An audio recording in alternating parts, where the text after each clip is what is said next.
Hello दोस्तों, आप सभी को स्वागत है मेरे YouTube channel the top study material में। तो आज आप सभी के लिए लेकर आए हैं पॉलिटी का सबसे महत्वपूर्ण प्रश्न। तो आज सभी परीक्षाओं के लिए लाभदायक खबर। तो चलिए प्रश्न को शुरू करते हैं। तो आज का पहला प्रश्न है, 1935 का अधिनियम द्वारा स्थापित संघ की विशिष्ट शक्तियों किसको दी गई थी? इसका ऑप्शन नंबर सी सही हो जाएगा दोस्तों, गवर्नर जनरल को।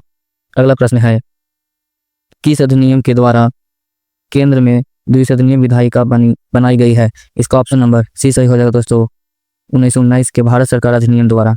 अगला प्रश्न है, किस वर्ष में जन गण मन को भारत राष्ट्रगान के रूप में अपनाया गया था? इसका ऑप्शन नंबर सी सही हो जाएगा दोस्तों, वर्ष 1950 में। अगला प्रश्न है, संविधान में हमारे राष्ट्र का उल्लेख किन नामों से किया गया है? इसका ऑप्शन नंबर ए सही हो जाएगा दोस्तों, भारत तथा इंडिया के नाम से किया गया है। अगला प्रश्न है, भारत की जैसी रियासतों के विलय के किन दो व्यक्तियों ने महत्वपूर्ण भूमिका निभाई थी? इसका ऑप्शन नंबर बी सही हो जाएगा दोस्तों, सरदार पटेल तथा वीपी मेनन ने। अगला प्रश्न है, छत्तीसगढ़ राज्य की स्थापना कब हुई थी? इसका ऑप्शन नंबर ए सही हो जाएगा, 1 नवंबर 2000 को। अगला प्रश्न है, संविधान का कौन सा भाग नागरिकता से संबंधित है? इसका ऑप्शन नंबर ए सही हो जाएगा, पार्ट 2। अगला प्रश्न है, भारतीय संविधान नागरिकता प्रदान करता है? इसका ऑप्शन नंबर डी सही हो जाएगा, ऊपर वाला जितना वो सभी प्रदान करता है। अगला प्रश्न है, निम्न में से किस स्थिति में किसी भारतीय नागरिक की एन नागरिकता समान होती है? इसका ऑप्शन नंबर डी सही हो जाएगा, उपरोक्त सभी। अगला प्रश्न है, निम्नलिखित में से किस अनुच्छेद में समता के अधिकार का प्रावधान है? इसका ऑप्शन नंबर ए सही हो जाएगा, अनुच्छेद 14 में। अगला प्रश्न है, निम्न में से कौन सा युग सम्मिलित नहीं है? इसका ऑप्शन नंबर सी सही हो जाएगा, अनुच्छेद 17 उपाधियों का अंत। ये उपाधियों का अंत अनुच्छेद 18 में है दोस्तों। अगला प्रश्न है, प्रेस की स्वतंत्रता किस अधिकार में निहित है? इसका ऑप्शन नंबर बी सही हो जाएगा, भाषण की स्वतंत्रता। अगला प्रश्न है, किसी अपराध के अभियुक्त को स्वयं अपने विरुद्ध गवाही देने के लिए बाध्य नहीं किया जा सकता है? भारतीय संविधान के किस अनुच्छेद में यह प्रावधान है? इसका ऑप्शन नंबर ए सही हो जाएगा, अनुच्छेद 23 में, अनुच्छेद 20 के 3 में। अगला प्रश्न है, 6 से 14 वर्ष की आयु के सभी बच्चों को शिक्षा का अधिकार 8। इसका ऑप्शन नंबर बी सही हो जाएगा, मूल अधिकार है, शिक्षा का अधिकार मूल अधिकार है। अगला प्रश्न है, किसी धर्म विशेष संदर्भ के लिए करों के भुगतान की अनिवार्यता से मुक्ति की गारंटी दी गई है? इसका ऑप्शन नंबर सी सही हो जाएगा, अनुच्छेद 27 में। अगला प्रश्न है, मूल अधिकारों को संबंधित विवाद निम्नलिखित में से कौन सा है? इसका ऑप्शन नंबर ए सही हो जाएगा, गोलकनाथ बनाम पंजाब राज्य 1967।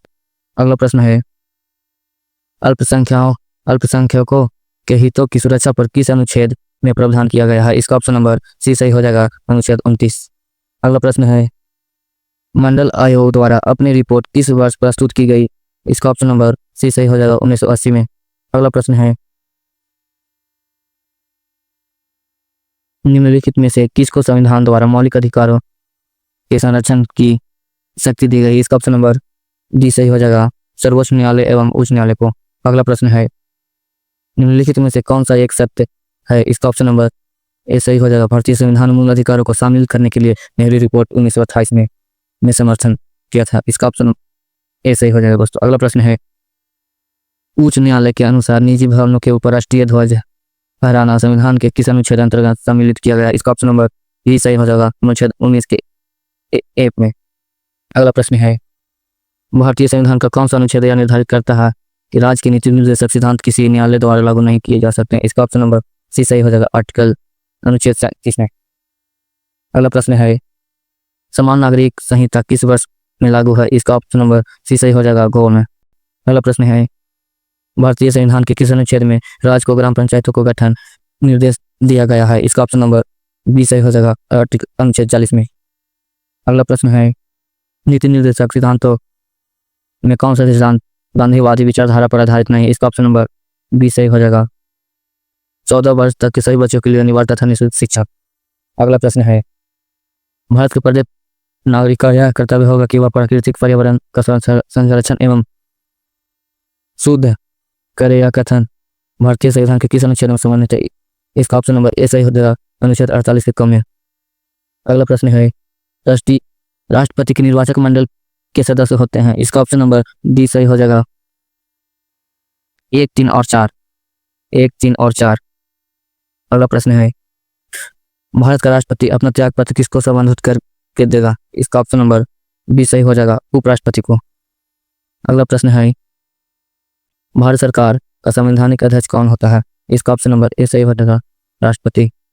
अगला प्रश्न है, केंद्र और राज्य के मध्य संसाधनों के वितरण के लिए सुझाव देने हेतु राष्ट्रपति द्वारा किस निकाय का गठन किया जाता है? इसका ऑप्शन नंबर ए सही हो जाएगा, वित्त आयोग।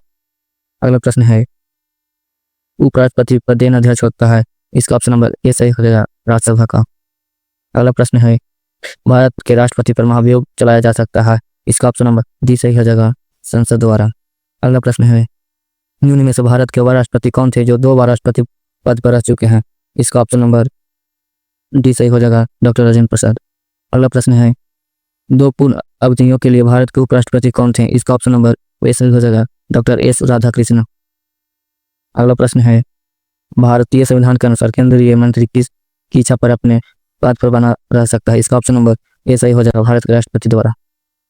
अगला प्रश्न है, राष्ट्रपति का अध्यादेश कितनी अवधि के लिए लागू रह सकता है? इसका ऑप्शन नंबर बी सही हो जाएगा, 3 माह। अगला प्रश्न है, लोकसभा के निर्वाचित सदस्यों की अधिकतम संख्या कितनी है? इसका ऑप्शन नंबर डी सही हो जाएगा, 550। अगला प्रश्न है, राज्यसभा का गठन किस वर्ष हुआ? इसका ऑप्शन नंबर सी सही हो जाएगा, 1952 में।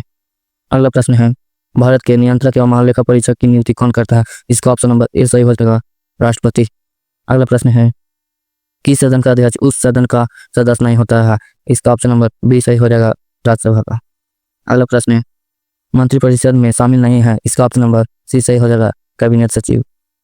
अगला प्रश्न है, लोकसभा में किसी विधेयक को धन विधेयक के रूप में कौन प्रमाणित करता है? इसका ऑप्शन नंबर डी सही हो जाएगा, लोकसभा का अध्यक्ष। अगला प्रश्न है, संसद की लोक लेखा समिति का अध्यक्ष नियुक्त किया जाता है? इसका ऑप्शन नंबर ए सही हो जाएगा, लोकसभा के अध्यक्ष द्वारा। अगला प्रश्न है, लोकसभा की कार्यवाही आयोजित करने के लिए अपेक्षित जनपूर्ति क्या है? इसका ऑप्शन नंबर सी सही हो जाएगा, 1/10 भाग। गलती से हो गया अभी दोस्तों, ये ऑप्शन सी है। अगला प्रश्न है, भारत के संसदीय शासन व्यवस्था में 2 अस्थायी सदनों के नाम बताइए? इसका ऑप्शन नंबर डी सही हो जाएगा, लोकसभा और राज्यसभा की विधानसभाएं। अगला प्रश्न है, भारत में किसकी अस्वीकृति के बिना कोई भी सरकारी व्यय नहीं किया जा सकता? इसका ऑप्शन नंबर सही हो जाएगा, पार्लियामेंट यानी संसद। अगला प्रश्न है, निम्नलिखित में से कौन सा एक कथन सत्य है? इसका ऑप्शन नंबर डी सही हो जाएगा, धन विधेयक केवल लोकसभा में प्रस्तावित किया जाता है। अगला प्रश्न है, लोकसभा का पहला आम चुनाव कब हुआ था? इसका ऑप्शन नंबर डी सही हो जाएगा, 1952 में। अगला प्रश्न है, प्रधानमंत्री की नियुक्ति का प्रावधान संविधान के किस अनुच्छेद के अंतर्गत किया गया है? इसका ऑप्शन नंबर बी सही हो जाएगा, अनुच्छेद 75। अगला प्रश्न है, राष्ट्रीय विकास परिषद में कौन शामिल होते हैं? इसका ऑप्शन नंबर बी सही हो जाएगा, सभी राज्यों के मुख्यमंत्री। अगला प्रश्न है, भारत में अवशिष्ट शक्तियों किसमें निहित है? इसका ऑप्शन नंबर ए सही हो जाएगा, केंद्र सरकार में। अगला प्रश्न है, बहुचर्चित उपन्यास एवरेस्ट होटल के लेखक कौन है? इसका ऑप्शन नंबर डी सही हो जाएगा, सोभाड़े। अगला प्रश्न है, प्रधानमंत्रियों को उनके कार्यकाल के साथ सम्मिलित कीजिए। इसका ऑप्शन नंबर डी सही हो जाएगा। अगला प्रश्न है, राज्यपाल के वेतन और भत्ते दिए जाते हैं? इसका ऑप्शन नंबर ए सही हो जाएगा, राज्य की संचित निधि से। अगला प्रश्न है, राज्यपाल के संदर्भ में निम्न में से कौन सा कथन सत्य नहीं है? इसका ऑप्शन नंबर बी सही हो जाएगा, वह मृत्युदंड को क्षमा कर सकता है।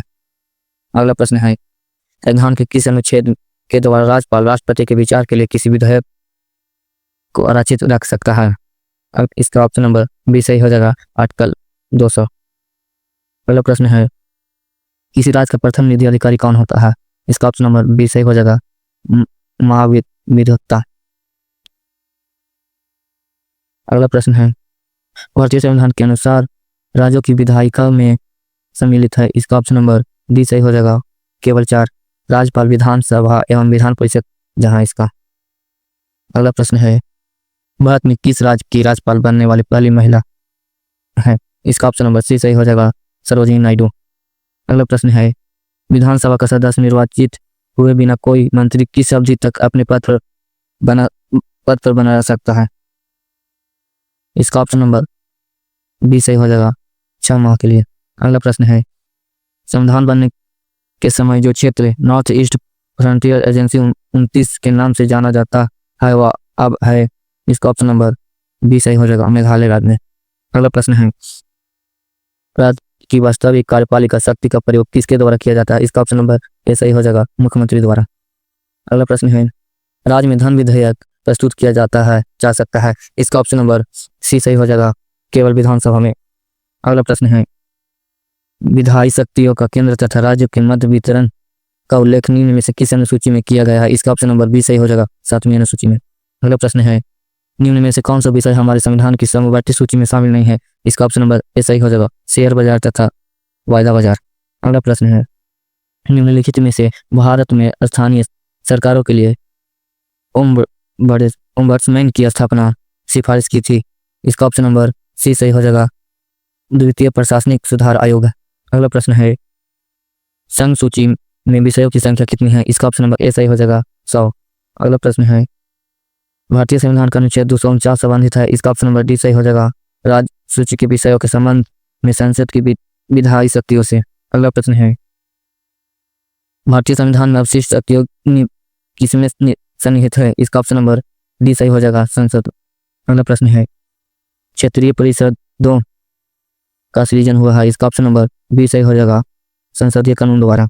अगला प्रश्न है, निम्नलिखित में से कौन सा आयोग समिति संघ राज्य संबंधों से संबंधित नहीं है? इसका ऑप्शन नंबर सी सही हो जाएगा इंद्रजीत गुप्ता समिति।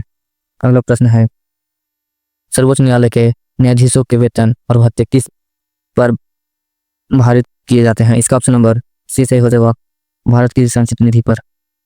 अगला प्रश्न है, जिला न्यायालय के न्यायाधीशों की नियुक्ति किसके द्वारा की जाती है? इसका ऑप्शन नंबर ए सही हो जाएगा राज्यपाल के द्वारा।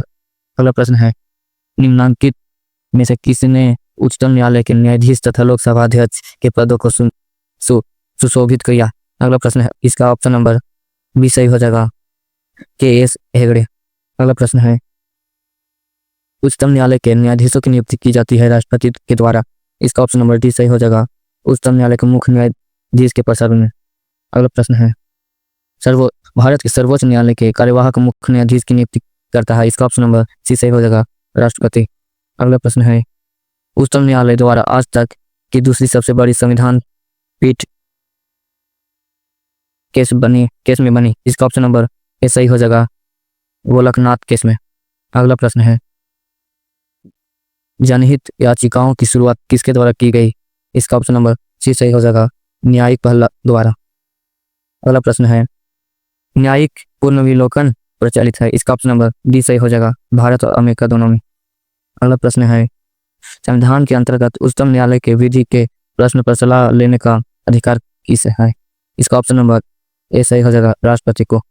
अगला प्रश्न है, पंचायतों की वित्तीय स्थिति को पुनर्विलोकन करने के लिए निम्न में से कौन सा राज्य वित्त आयोग गठन करता है? इसका ऑप्शन नंबर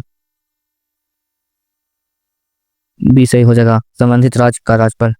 अगला प्रश्न है, पंचायती राज से संबंधित निम्नलिखित कथनों में से कौन सा सत्य नहीं है? इसका ऑप्शन नंबर बी सही हो जाएगा 73वां संशोधन 15 अगस्त 1993 के प्रभावी हुआ। अगला प्रश्न है, भारत में पंचायती राज व्यवस्था लागू करने वाला प्रथम राज्य है। इसका ऑप्शन नंबर सी सही हो जाएगा राजस्थान। अगला प्रश्न है, अशोक मेहता समिति ने पंचायती राज के लिए किस प्रतिमान की अनुशंसा की थी? इसका ऑप्शन नंबर बी सही हो जाएगा द्विस्तरीय। अगला प्रश्न है, पंचायती राज को संवैधानिक दर्जा प्रदान करने की प्रस्तुति निम्न में से किस कमेटी द्वारा की गई थी? इसका ऑप्शन नंबर ए सही हो जाएगा LM सिंघवी समिति। अगला प्रश्न है, लोकतांत्रिक विकेंद्रीकरण का आशय है। इसका ऑप्शन नंबर डी सही हो जाएगा स्थानीय सरकार। अगला प्रश्न है, राष्ट्रीय राजनीतिक दल वह होता है जो कुल वैध मतों का 6% प्राप्त कर लिया हो। इसका ऑप्शन नंबर सी सही हो जाएगा 4 या अधिक राज्यों में। अगला प्रश्न है, भारत की संसद द्वारा दल बदल विरोधी कानून किस वर्ष में पारित किया गया था? इसका ऑप्शन नंबर बी सही हो जाएगा 1985 में। अगला प्रश्न है, चुनाव आयोग किस अनुच्छेद के अंतर्गत स्थापित किया गया है? इसका ऑप्शन नंबर किससे बढ़ेगा अनुच्छेद 324 के अंतर्गत। तो दोस्तों, अगर वीडियो अच्छा लगा तो वीडियो को लाइक शेयर सब्सक्राइब और कमेंट करना ना भूले मेरे दोस्तों। तो मिलते हैं अगला वीडियो में। आज के लिए इतना ही, देखने के लिए धन्यवाद।